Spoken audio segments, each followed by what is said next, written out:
Bueno, muy buenos días.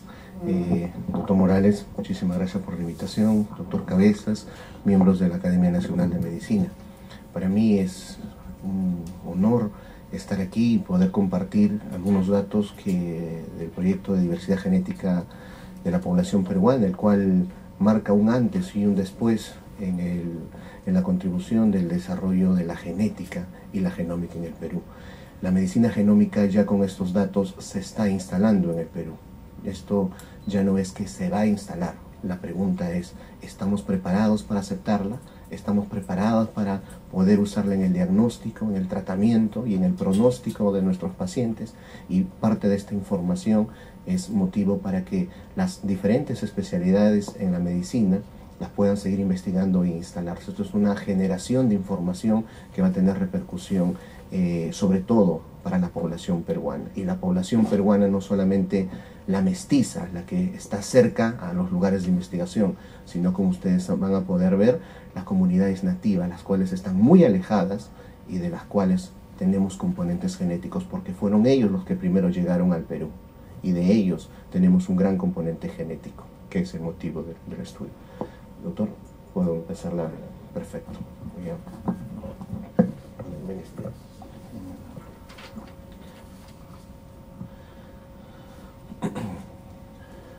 Primero tengo que mencionar de que ningún miembro de mi equipo de investigación ha percibido salario o bonificación alguno del presupuesto del proyecto, más que el salario que nosotros tenemos en el Instituto Nacional de Salud.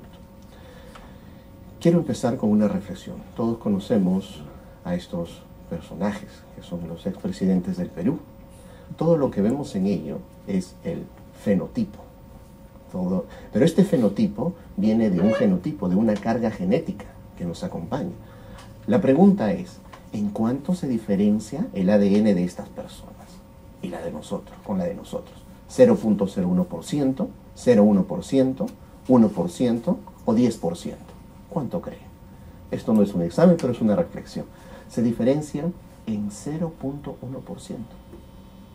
En ese 0.1% está por qué cada uno se parece externamente. ¿Por qué alguno de ellos puede desarrollar hipertensión, diabetes, obesidad? Y si 3 de ellos desarrollan diabetes, ¿por qué uno desarrolla la diabetes más severa que otros? ¿Por qué los medicamentos para diabetes en uno funcionan mejor que otros? Eso está en la carga genética. El objetivo del estudio era identificar esas variaciones genéticas están asociadas en nuestra población peruana a esta diferencia de severidad de enfermedades y para tener un medicamento más correcto a las concentraciones justas y con menor cantidad de efectos adversos. La siguiente pregunta, de nuestro predecesor, la diferencia es más que 1%. La pregunta es, ¿cuánto ha pasado para que este 1% se vuelva en 0.1%? 2.5 millones de años. Las variaciones genéticas que se dan en el ADN no son en términos de pocos años, sino en muchos años. En esta evolución es de 2.5 millones de años. Pero también tenemos que recordar que muchos de esos cambios evolutivos se dieron en los primeros primates en África. Después llegaron con rutas migratorias a Latinoamérica, que serían las últimas rutas. Todo eso ha sido en 150.000 años. En esos 150.000 años, el promedio de vida era de 35 años. No era como el promedio de vida es actualmente de 60, 70, o en países muy longevos como Japón, de 80, 90. En este tiempo ha habido muchas adversidades ambientales, muchas infecciones, muchas enfermedades que finalmente el ser humano se ha tenido que ir adaptando. ¿Y dónde ha quedado esa información? En el ADN. Se han encontrado muchas cuevas en África donde las personas han fallecido de tuberculosis. Entonces, por lógica, ¿quiénes son los que han seguido avanzando? Los que de alguna forma han desarrollado una resistencia natural a las infecciones. Entonces nosotros procedemos inicialmente de una población que ha tenido mucha resistencia a las infecciones y resistencias ambientales. Sin embargo, nuestra población andina es muy joven todavía para migrar a los Andes. Tenemos los casos de policitemia. Nosotros recién hemos llegado a poblar Perú más o menos hace 10.000, 12.000 años. Los del Tíbet han llegado más o menos hace 30.000 años, o sea, tienen una diferencia de 20.000 años.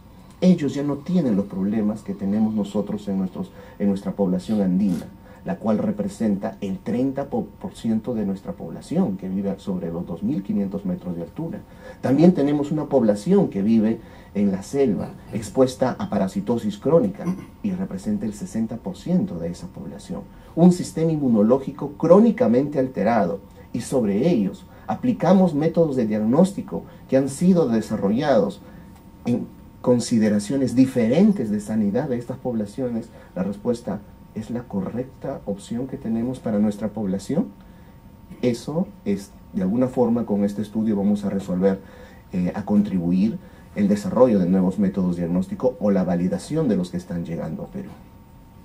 En conclusión, nosotros tenemos genéticamente una resistencia adquirida a nivel de los años, pero somos pocos tolerantes a la altura. Sin embargo, el mestizaje y la globalización ha hecho que ya seamos mestizos con poblaciones que se quedaron en Europa, en Asia, y finalmente ese grado de resistencia ganada a través de los años de alguna forma se han ido modificando. No estoy considerando de que siga disminuyendo, podría también irse aumentando. ¿Okay? Pero esa resistencia, toda esa información permanece almacenada en el ADN. Pero no es tan cierto que todo permanece en el ADN, ya que como ustedes podrán haber visto algunos ejemplos, en gemelas que se separaron a los 16, 18 años, algunas desarrollaron cáncer de mama a los 40 años y fueron a buscar a la otra gemela que vivía en una realidad ambiental diferente y nunca desarrolló cáncer de mama, 40, 50, 60 años. Y esto es una gran enseñanza, se llama la epigenética, para ver que los factores ambientales también influyen en la expresión genética. Entonces, cuando hablamos de expresión genética, no solamente vamos a hablar del ADN, sino de las proteínas que son alteradas y reguladas por cuestiones ambientales, esas porciones del ADN. ¿Okay? Bueno, vamos a hacer una pequeña revisión para después entender nuestros resultados. El genotipo básicamente contempla toda la información que está en el ADN. Después esto pasa a ARN y después a proteína. ¿Okay? Finalmente la proteína hace que nosotros tengamos el color de piel que tenemos, que tengamos hipertensión, que el paracetamol funcione mejor que el ibuprofeno. Toda esa información finalmente son resultados de las proteínas. Pero en el ADN hay regiones codificantes y regiones no codificantes. Para producir un ARN se tiene que juntar todas las regiones codificantes y eso finalmente nos va a dar el ARN y finalmente la proteína. Toda la región codificante del ADN que representa es el 1% solamente. El 99% todavía está por estudiarlo, pero ahora cuando hablamos de genoma humano solamente es el 1%. Ahora, si nosotros tenemos una variación genética, una modificación en la región no codificante, no va a pasar nada, porque lo que se expresa realmente es lo de la región codificante. Y hay mutaciones en las variaciones en las regiones no codificantes. Si encontramos una variación genética en la región codificante, sí se va a alterar el ARN y por consiguiente la proteína. Y ahí va a estar el desarrollo de diabetes, el desarrollo de hipertensión, el por qué yo tolero mejor una droga que otra. ¿Okay? Hasta el año 2011 se reportaba que la información genética era el 96% de los que descendían de los europeos, de la población caucásica. Es así que se desarrolla el proyecto Genoma Humano, el cual los resultados fueron presentados en el 2004, donde solamente se hizo de 40 pacientes, asiáticos, africanos y americanos. No consideraron mucho a la población amerindia, la cual va desde México hasta Argentina, donde estamos nosotros involucrados. Y es por justa razón, este proyecto costó $30.000 millones. Es muy caro. Casi cerca de $1.000 millones costaba secuenciar un ADN. Actualmente puede costar $10.000. Imagínense cuánto ha disminuido de precio. Y eso ha permitido que también los países podamos hacer su secuenciación genómica de su población. Un año después ya empiezan a presentarse otros datos de otras poblaciones, incluyendo la población amerindia. la cual es un aporte de México. México aportó con 5 genomas de secuenciación completa en el año 2008. Después, otros países han ido aportando mediante sus estudios de variación genómica, y el proyecto también 1000 genomas del National Geographic, que colecta muestras de diferentes poblaciones, incluyendo la peruana, pero toma los mestizos de Lima. Y díganme ustedes si el mestizo de Lima puede representar a los nativos que están en las condiciones difíciles de Perú, que las cuales les he mencionado.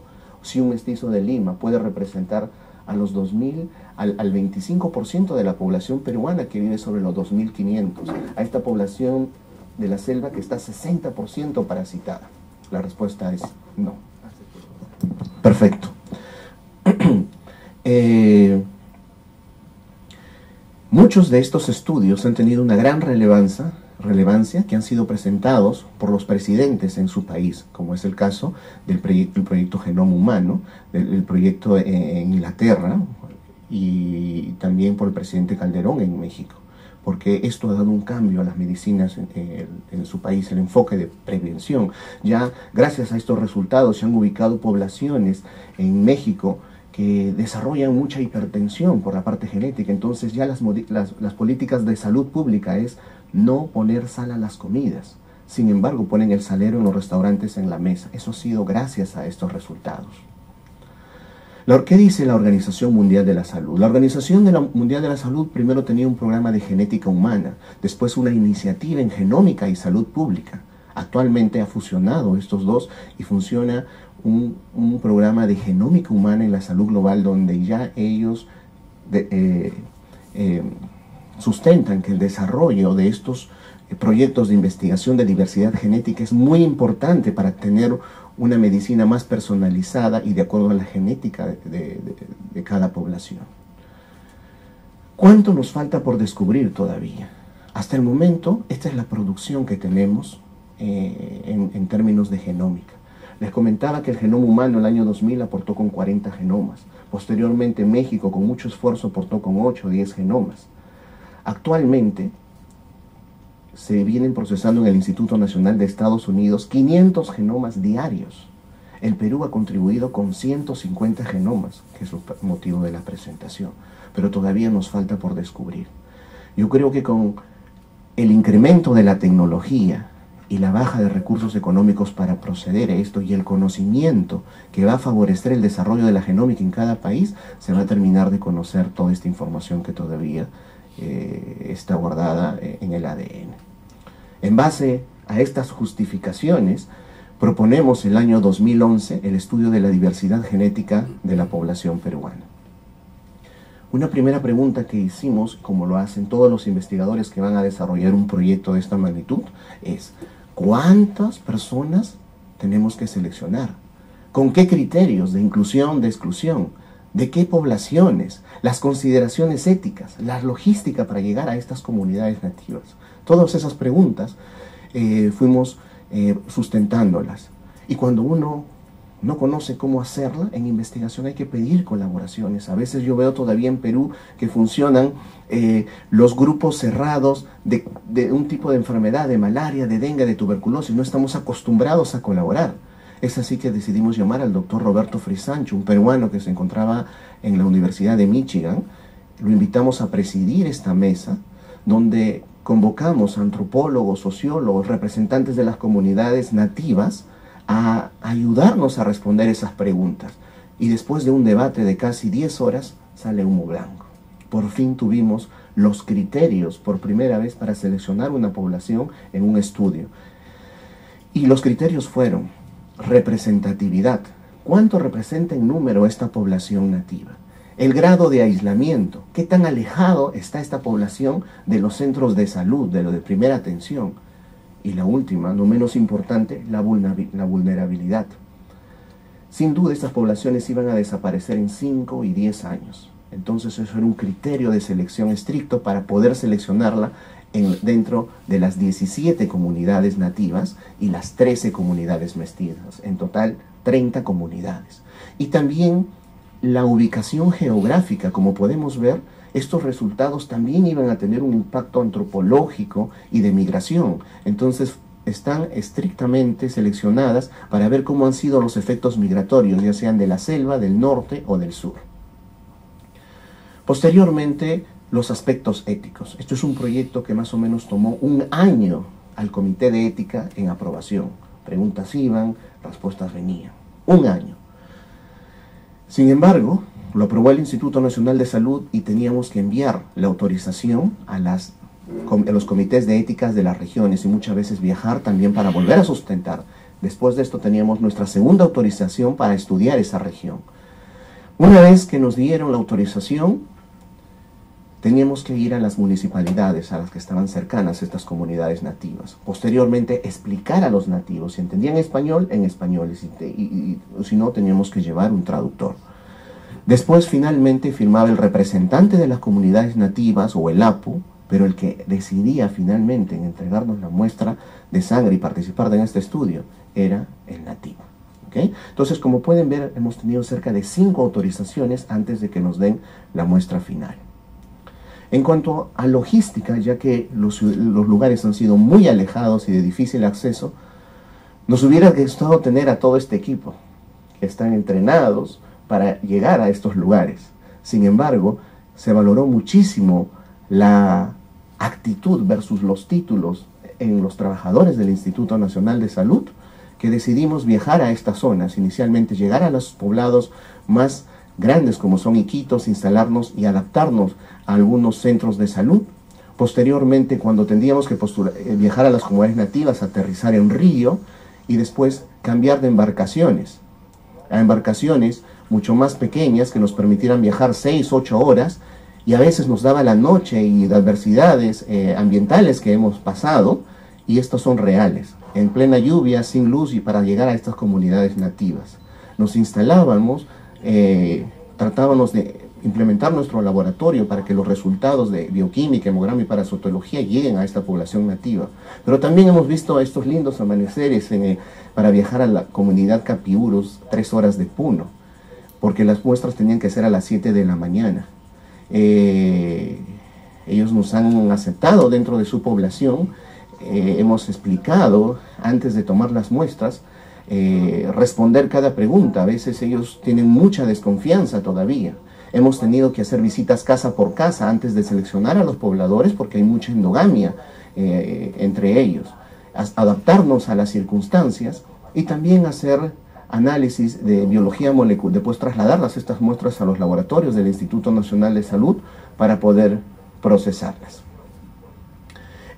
Durante este tiempo y en estos viajes hemos podido también tener la oportunidad de hacer actividades sociales. Aquí no hay centros de salud. El último médico o enfermera que llegó a este lugar fue hace 8 meses, 7 meses. Asumir compromisos, porque ha habido estudios en estos lugares que finalmente les dijeron que les iban a entregar las muestras y nunca llegaron a entregarle los resultados. Y ya es obvio que era una comunidad muy desconfiada y había que tener un compromiso con ellos y llevar todos los equipos a estos lugares e instalarlos con un generador eléctrico. Y eso demuestra que se puede hacer biología moleculares en estos lugares remotos. Es una cuestión de actitud de los investigadores en los que queremos desarrollar esta área en Perú. La metodología para hacer muy asequible esta presentación es: en comunidad mestiza y comunidad nativa, los criterios de selección fueron: el individuo, el participante, debiera haber nacido en ese lugar, el papá y la mamá también en ese lugar, y los abuelos también en ese lugar. Entonces, que realmente pertenezcan, en caso de las comunidades nativas, a ese lugar, pero en comunidad mestiza a esa región, o sea, un ámbito geográfico un poco más grande. Después de la firma de los consentimientos informados, se le procedía a tomar una muestra de sangre y extracción de ADN. Nosotros tomamos la muestra de sangre porque cuando vinieron los mexicanos, los que habían hecho ya este estudio hace 4 o 5 años en México, la primera pregunta que les hice fue: si es que ustedes tuvieran la oportunidad de volver a hacer un estudio de diversidad genética, ¿qué información les gustaría conocer?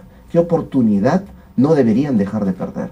Y uno de los que me dijeron, mire marcadores genéticos como bioquímica, hematología, toma y presión arterial, antecedentes, todas esas cosas para que usted pueda correlacionar con sus hallazgos genéticos. Y es por ello que decidimos tomar sangre y también una pequeña historia clínica para evaluar y correlacionar con nuestros hallazgos genéticos. En este estudio teníamos que responder dos preguntas. Una primera pregunta es: ¿en cuánto nos parecemos o nos diferenciamos de la población europea, africana o asiática, cuyos datos ya están en una base de datos, ¿ok? Y fueron las primeras estudiadas. Y la segunda pregunta, la más importante, es: ¿cuáles son los componentes genéticos propios de esta población peruana? Así como encontraron inicialmente en los europeos, en los africanos, en los asiáticos, también queríamos saber cuántas variaciones genéticas son propias. Para responder la primera pregunta se hizo con el análisis de microarreglos. El microarreglos es un chip donde están las variaciones genéticas de las poblaciones que ya han sido estudiadas, ¿okay? Que son europeos, asiáticos y africanos. Hemos tenido una limitación en los análisis, pero también una oportunidad de establecer un convenio con el doctor Eduardo Tarazona, peruano también, en Minas Gerais, y decidir aceptar el reto de uno de nuestros investigadores, Víctor Borda, de hacer un doctorado para el análisis, y así que tuvo que viajar a Brasil y hacerse cargo estrictamente de los análisis para esta metodología. Para responder la segunda pregunta era la de secuenciamiento. Inicialmente el proyecto se planteó para hacer ambas cosas: microarreglos y secuenciamiento. Sin embargo, el Comité de Investigación y de Ética del Instituto Nacional de Salud decidió primero suspender el proyecto y después solamente darnos la autorización para hacer microarreglos. Pero algo que tengo que valorar en este equipo del Instituto Nacional de Salud es la actitud. Muchos de ellos no son másters, no son doctorados, no tienen postdoctorado, y para mí la actitud cuenta más que los títulos. Es: vamos a buscar fondos de fuera. No nos pueden cerrar el estudio para hacer secuenciación. No me ayuda muchísimo saber qué tanto tengo de europeo, africano y asiático. Queremos saber cuántas variaciones genéticas propias tenemos. Y es así que fuimos a buscar un fondo y encontramos un fondo en la Universidad de Maryland para secuenciar no solamente 10 que estaban en el protocolo inicial, sino 150. Y es así con Timothy O'Connor pudimos secuenciar los 150 genomas, y esto ha dado una publicación muy competitiva en la revista nacional de la Academia de Ciencias de Estados Unidos, la cual esto se ha publicado hace 3 meses y hasta la fecha viene siendo el 5º artículo más leído dentro de esta revista. En cuanto a los resultados, hemos tenido mucho aprendizaje en estos 8 años. El proyecto empieza en el 2011, estas han sido las fechas en que hemos visitado las comunidades. En el 2013 nos cierran el proyecto, nos suspenden unos meses. Sin embargo, esta fue la carta que nunca quisimos ver, pero nos suspendieron el proyecto, así que tuvimos que sustentar con equipos de investigación internacionales del Methodist Hospital, del INMEGEN, de la Universidad Genética, para sustentar a los comités de investigación y ética que sí estábamos en la capacidad de poder realizar este proyecto. Y esto se los comento porque estamos en una reunión académica, donde estamos sustentando por qué estos resultados debieran tener una continuidad y lo que nos ha costado, y que los comités de investigación y ética ya tienen que dar facilidad a los estudios de genética y genómica en una población. Posteriormente ya se han ido tomando más muestras, ingresando a las demás comunidades. Miren, todo este estudio, estos 8 años representan el estudio del genoma. Sin embargo, en junio del 2015 ganamos el grant para hacer los 150 genomas. Miren, en casi un año se secuencia, se analiza toda esta información y ya se tienen los primeros datos. Esto es un mensaje. ¿Cuánto representa trabajar con entidades que no tienen la burocracia de Estado para hacer investigación? Nosotros todavía en cualquier institución pública del Perú no tenemos una logística para investigación.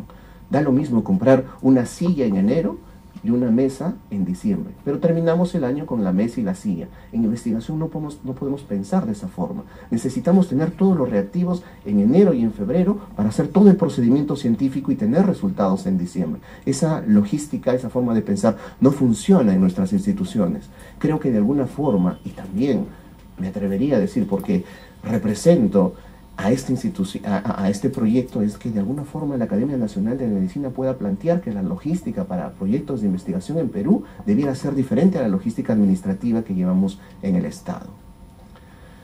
Finalmente, hemos conseguido 1076 muestras, 587 de comunidades mestizas y 489 de comunidades nativas. 738 para analizar por microarreglos y 150 para secuenciamiento genómico. Y esto representa el mayor número de aporte de una comunidad nativa a nivel global, sobre todo por los criterios de inclusión y exclusión muy estrictos que hemos ido al tomar estas muestras. Todas estas muestras permanecen en el Instituto Nacional de Salud, y esto va a formar parte de un patrimonio biológico. Creo que en investigación no tenemos que pensar solamente en el periodo actual, tenemos que pensar en el futuro. Estas muestras van a tener que ser usadas y retiradas por las futuras investigaciones con una nueva tecnología donde de repente con la menor cantidad de muestra que nosotros hemos necesitado actualmente puedan obtener mayor información, pero de repente esas comunidades nativas ya no van a estar en su momento. ¿Okay? Entonces todo esto está salvaguardado en el Instituto Nacional de Salud como un patrimonio biológico. Una de las primeras preguntas es, doctor Guido, ¿usted cree que los 150 genomas nos dé suficiente información para la población peruana? Cuando empezó el proyecto Genoma Humano se tomó 40 muestras de la población global, de todo el mundo. Los mexicanos, teniendo una población de 120 millones, han secuenciado cerca de 5 a 10 muestras. El punto es que si nosotros queremos saber la variación genética, nuevos hallazgos en una población, yo puedo tomar aquí una muestra y puedo tomar a una persona y me sale una variación genética que no está reportado en la base de datos del genoma humano, ya es representativo. El punto es si es que esa variación genética está relacionada a una enfermedad. Eso es un estudio de validación. Ahí sí tenemos que obtener 1000 personas con la enfermedad y 1000 personas que no tienen la enfermedad. Y vamos a evaluar ese hallazgo que hemos tenido en una de las personas de aquí, en ese estudio. Ahí sí tenemos que aplicar un N muestral. Pero cuando se hace estudios de genética de poblaciones, no interesa el número. Y eso a veces todavía no les queda muy claro a los comités de investigación y a los comités de ética, que estamos acostumbrados a tener un N y aplicar una fórmula para seleccionarlo. Lo que sí es importante en este estudio es la cobertura. Cuando les hablo de secuenciación genómica, no es de que el ADN vaya a pasar por el secuenciador una sola vez. Tiene que pasar 2, 3, 4, 5, 6, un promedio entre 35 y 45 veces para que nos dé la información adecuada. En el caso nuestro, hemos tenido una cobertura aproximadamente de 42, o sea que nuestros datos sí tienen una validez técnica. Cuando queremos nosotros y vamos para que nos hagan un test genético porque alguno de nuestros familiares, sobre todo en damas en cáncer de mama, queremos hacer un test genético de BRCA1 o BRCA2 y los precios varían desde $100 hasta $1000, hasta $2000. ¿Por qué varía tanto? Es por la cobertura. Algunos pasan esa secuencia 20 veces, 40 veces. La idea es pasarlo 200 veces para encontrar si tiene mutaciones patogénicas o no patogénicas. Entonces son criterios técnicos que debemos tener en cuenta cuando trabajamos en secuenciación. Sin embargo, si hay una secuenciación nueva que se ha dado por primera vez en una población, ahí tenemos que tener una gran cobertura de a veces de 1500. ¿Cuánto hemos aportado en variaciones genéticas nuevas al genoma humano? 3.3 millones. Miren la cantidad de datos que hemos aportado a la base del genoma humano desde el Instituto Nacional de Salud y el Perú, un 30%. Cuando fui a compartir estos datos ya hace 2 años al Instituto Nacional de Estados Unidos y vieron la validez, los análisis, sí, definitivamente estábamos a una gran contribución de variaciones genéticas hacia la base de datos del genoma humano. Pero ustedes me dirán, doctor Guido, usted en los slides anteriores me mencionó que había porciones en el ADN que se codificaban y no se codificaban. y las que se codificaban sí realmente tenían una influencia en alguna enfermedad. De lo que usted ha encontrado, ¿cuánto es lo que realmente se codifica? ¿No? O sea, ¿cuánto realmente hemos encontrado codificante? Y esta es la respuesta. De las regiones no codificantes hemos encontrado porciones que simplemente anclan a las porciones que se codifican, pero esto es lo más importante. Hemos encontrado en las regiones codificantes el 22.5%, ¿okay? Cerca de 600.000, 800.000 variaciones genéticas que podría tener una importancia en el desarrollo de enfermedades transmisibles y no transmisibles en el Perú. Ahí está la respuesta, por qué algunos pacientes con tuberculosis, pese a recibir las mismas dosis, todavía tienen más daño pulmonar, demoras en el tratamiento. ¿Por qué yo estoy viviendo con un paciente con tuberculosis y no desarrollo la enfermedad? ¿Por qué entre clínicos y todos los días atendemos a los pacientes con tuberculosis, mi PPD sigue siendo negativo y ya llevo atendiendo 30, 40 años? Ahí está la respuesta. También hemos encontrado que todas estas variaciones genéticas que se dieron en Perú empiezan más o menos a 12.000 años, que se ha correlacionado con los primeros migrantes que llegan hacia el Perú y entran por la parte norte. Se ha encontrado más relación genética entre los de la selva y de los Andes y entre los andinos y los de la costa. Eso nos lleva a concluir en genética de poblaciones que la principal ruta de migración en Perú fue a través de los Andes cuando llegaron los primeros habitantes a Perú. La costa era desértica, inhabitable para periodos de sobrevivencia. Las rutas generalmente iban de la selva hacia los Andes y seguían avanzando, y de la costa hacia los Andes. Hemos encontrado también que hay una diversidad diferenciada entre las poblaciones peruanas. Las poblaciones que son menos diversas son las que están en la selva, donde están el grupo de las comunidades nativas. Y también justo en esa área hay menor migración, son comunidades que viven en ese lugar. Ustedes habrán oído escuchar acerca de las comunidades de los no contactados, aquellos donde el Estado no puede tener acceso y viven en un ambiente silvestre. Nosotros dijimos, ¿cómo llegar a esas poblaciones? Hay muchos no contactados que hace 40 años decidieron ingresar a las poblaciones, ¿okay? Entonces, ya después de 40 años, ya son parte de esa población y tienen su DNI, o sea, cumplían los criterios para ingresar al estudio. Pero el ADN permanece intacto. El ADN de ellos es probablemente de las primeras poblaciones que llegaron a instalarse a estas zonas. Entonces, ellos han sido los que finalmente de las comunidades nativas nos han aportado su ADN y ahí mantienen la información de 2.5 millones de años de evolución y de 150.000 años de migración a estas regiones. Y de ellos también se ha podido analizar el mayor número de variaciones genéticas. Finalmente, ¿cómo se representan unos resultados en la ancestralidad? Tenemos la población europea en rojo, africano azul y nativa en color verde.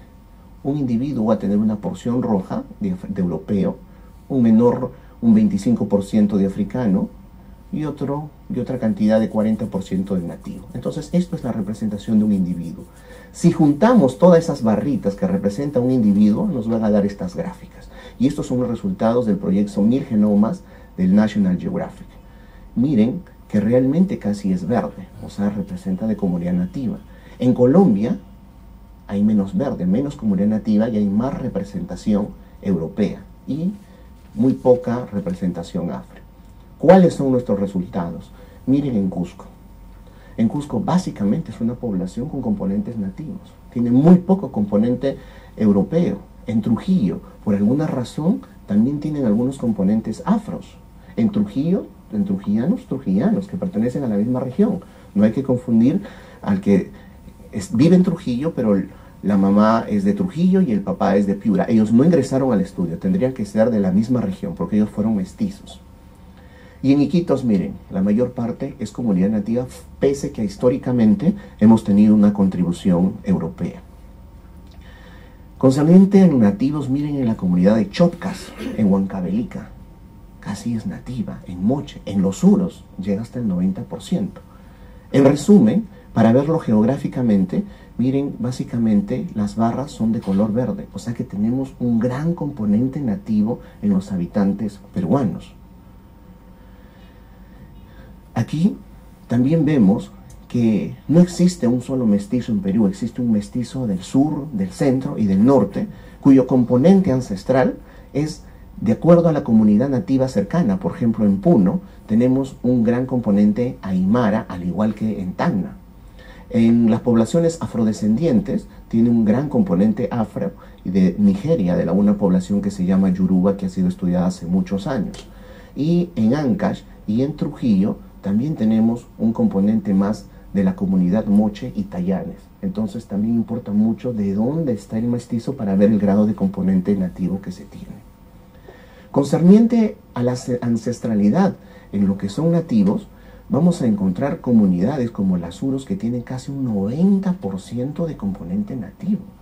Tienen un 90% de componentes nativos de variantes genéticas que los hacen único y no adecuado para instalar algunos métodos de diagnóstico genéticos. Deberían, creo que de los componentes de los Uros deberían obtenerse para validar las técnicas moleculares y genéticas que están llegando a Perú. Pero también tenemos un componente mesoamericano de población zapoteca, por ejemplo, en el norte del Perú. O sea que había un flujo de migrantes que llegaban hasta el norte y se regresaban. Y esto también podría tener contribución no solamente a nivel de estas regiones, sino de estos países. Ecuador y Bolivia podrían ser dos países que se podrían beneficiar también de este estudio por la similitud genética que existen. En genómica de poblaciones no hay borders, no hay limitaciones geográficas. También hemos podido ver cómo es este flujo genético en la región Inca, en la parte durante la conquista española, en el virreinato y la independencia. Y lo que hemos encontrado, como pueden ver, que justo en el periodo de independencia ya las poblaciones se empiezan a dividir, a ser cada una independientes. Pero hubo mestizaje, hubo todavía interrelación antes de que llegaran la conquista española. Una pregunta que siempre me suelen hacer es, ahora estos datos, ¿cómo van a ser utilizados? Porque lo que hemos creado es una información inmensa. Yo creo que es el primer país que aporta con con componentes mestizos y nativos. Todavía en Perú no estamos en capacidad de análisis bioinformáticos, estamos en formación. Víctor, que se fue para hacer un doctorado en Brasil para análisis de datos, ya el proyecto de Inglaterra, donde va a secuenciar 1 millón de genomas, se lo está jalando. ¿Okay? Y la oportunidad académica para él está definitivamente en pie. Estamos creando una solicitud de los que quieren utilizar esta data para análisis en español y en inglés, que ahorita está en manos del Comité de Investigación y Ética para que se apruebe, donde primero nos digan en qué se va a utilizar esta data. Si alguien viene de un país, tenemos muchas invitaciones ahorita de Harvard, de Hopkins, que están queriendo trabajar con nosotros. Primero hay que quedar en claro cuáles son los objetivos para el cual le va a dar el uso a esta data.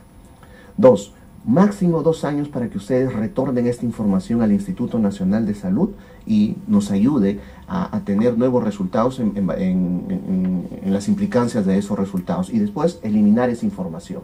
Ellos no pueden utilizar para un tercer o cuarto objetivo o transferir la data a otra investigación, porque eso va a estar penalizado. Eso lo dice estos estatutos que están en periodo de aprobación. Entonces van a entrar las solicitudes al jefe del Instituto Nacional que se encuentra en curso. Esta información va a ser evaluada, cuáles son los objetivos. Finalmente va a ser una aceptación, se entrega, y el que tiene que pedir la data no es el estudiante que está haciendo su doctorado, su postdoctorado, su maestría. Tiene que ser el jefe de la institución que lo solicita para que tenga una responsabilidad administrativa si estos datos son mal usados en el futuro. ¿Cuál va a ser la aplicación finalmente, doctor Guido, de esta información que hemos generado aquí en el Perú? Nosotros usualmente vemos una medicina donde vemos un grupo de pacientes, hacemos una historia clínica, una placa de tórax, pedimos exámenes de bioquímica, hematología, por ahí una placa de cultivo si es que estamos pensando en algo infeccioso, y damos una terapia estándar, un medicamento a una dosis estándar. En el futuro en base a estos estudios genéticos, vamos a tomar también el ADN, vamos a identificar las variaciones genéticas que están asociadas a las enfermedades que vamos a confirmar en estos años, y finalmente vamos a decidir, no, obsérvalo y vamos a tener un control sobre este paciente. No, una cirugía de riesgo, porque este paciente tiene variaciones genéticas que puede desarrollar un cáncer de mama. Así que hay que hacer una cirugía de disminución de riesgo, o sea, una mastectomía, antes de que desarrolle la enfermedad, como lo hizo Angelina Jolie. Angelina Jolie tenía el 80% de chance de desarrollar cáncer de mama, además del antecedente de su madre y de su abuela. Por lo tanto, hay que extirparle la mama y ya nos olvidamos. También de ovario. También de ovario, así es. Porque muchos de estos variantes genéticas no solamente están asociadas al desarrollo de cáncer de un solo órgano, sino también, como mencionaba el doctor, de ovario y otros. Podemos decidir si vamos a dar radioterapia o quimioterapia. Hay muchos estándares de tratamiento, una quimioterapia A, B o C. A veces la A no funciona, pero nos damos cuenta a los 3 meses, cambiamos a una terapia B o a una terapia C. Ahora lo que vamos a hacer con estos estudios genéticos es buscar la terapia más apropiada y ahorrarnos todo ese tiempo y mejorar y disminuir el deterioro del paciente. Pero actualmente ya se están usando terapias biológicas. ¿Cuál es la mejor terapia? La terapia hormonal para la genética de este paciente. Es una medicina personalizada, una medicina genómica, una medicina precisa, que ya esto es una realidad en países como Europa, como Estados Unidos, que lo están manejando. Y finalmente los clínicos en el Perú van a tener que recibir este tipo de información y finalmente tendrán que ver si es una variante patogénica, una variante no patogénica o una variante no significativa, y esto les va a ayudar a decidir el mejor tratamiento para el paciente, elegir mejor la droga a la concentración específica que le pueda causar menor cantidad de efectos adversos. Este es un libro que ha salido hace más o menos 1 año y medio, que es la medicina genómica en economías emergentes como la latinoamericana. ¿Cuál va a ser el futuro? ¿Cómo se va a desarrollar? Y mencionan algunos inconvenientes, y unos inconvenientes que son a nivel académicos, y también los comités de investigación y ética que a veces no tienen mucho conocimiento y están impidiendo que se realice esto en el mundo, ¿okay? Sobre todo en países latinoamericanos. Finalmente, las conclusiones de esta presentación es que el proyecto Genoma Humano Peruano representa la referencia más grande de nativos americanos, las cuales van a tener implicancia primero en la población peruana y después en la población latinoamericana. Nosotros hemos aportado cerca de 3.3 millones de variaciones genéticas, 22.5% de ellas cambian de expresión de aminoácido, o sea que podrían estar asociadas a la susceptibilidad o a la resistencia de enfermedades tanto transmisibles como no transmisibles. El mestizo peruano tiene 60% de componentes nativos y es la población que más tiene de componente nativo frente a las poblaciones latinoamericanas. Sin embargo, hay comunidades nativas que pudieran llegar hasta 90% de componentes nativos. La divergencia en Perú empieza más o menos hace 11.000 a 12.000 años, que se podría relacionar con la primera llegada de los primeros habitantes a la población peruana, y las rutas fueron generalmente por los Andes. La medicina genómica, con la generación de estos datos, ha empezado. Ya no es como les decía al inicio, si vendrá o no vendrá, es de que si estamos preparados para poderlas adoptar en nuestro sistema médico peruano. Y tenemos que trabajar a nivel de universidades, a nivel de pregrado, a nivel de posgrado, a nivel del Ministerio de Salud, a nivel de los institutos nacionales, a nivel de los comités de éticas y también de la comunidad médica en general.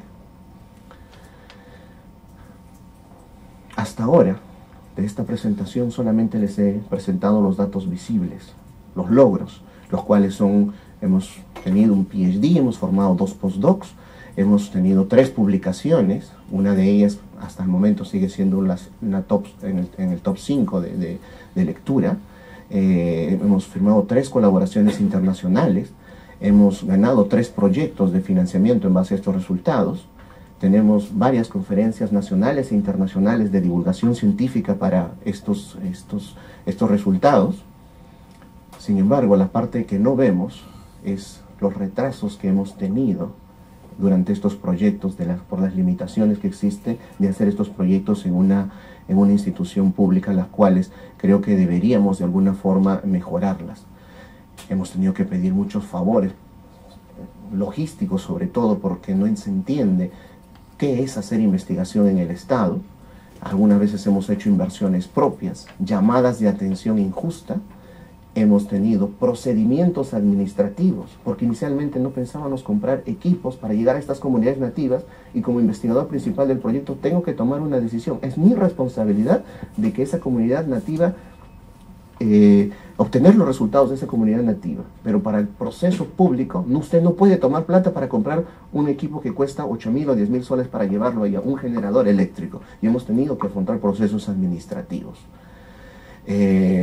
No nos han aceptado a veces nuestras publicaciones en primera, hemos tenido que seguir aplicando durante más de un año, hemos tenido descuidos familiares, hemos tenido accidentes en este proyecto, hemos tenido caídas en el lago Titicaca de algunas enfermeras, a veces nos hemos quedado atrapados en las comunidades macés, incomunicados, y finalmente la Fuerza Aérea ha tenido que ir a retirarnos a los investigadores que nos hemos quedado por cuestiones climáticas o lugares de difícil acceso. Esto es lo que no vemos en este proyecto. Sin embargo, estos son los investigadores que de alguna forma han tenido una contribución directa. Carlos Padilla, Omar Cáceres, Marco Galarza, Silvia Capristano, Juanita, Harrison, que ha sido el director de orquesta para organizar los viajes, Eduardo Tarazona, Víctor, César Sánchez, David Tarazona, Kelly, doctor, vamos a buscar estos fondos afuera, y con ella decidimos buscar. Omar Trujillo, que conoce muy bien las comunidades nativas, y es importante que alguien haga el link, y Tim. También tengo que agradecer al Instituto Nacional de Salud y a la persona que me invitó cuando yo estaba viviendo en Inglaterra, y invitarme, llevar, en mi primera visita que llego al Instituto Nacional de Salud, me lleva a conocer las bonitas instalaciones, me lleva a Iquitos, y como siempre luego recordar al doctor Cabezas, que es como cuando nosotros enamoramos a una chica, le decimos que tenemos todo, pero una vez que firmamos el contrato, no hay salario, tienes que tener cuidado. Eso no me lo dijo, pero ya cuando me dio todo su apoyo, me dio ánimo cuando teníamos estos problemas administrativos. Tranquilo, Heiner, es el estado del cual he aprendido muchísimo durante todos estos años. Ya podemos decir que tenemos unas variantes genéticas propias en el Perú. Muchísimas gracias.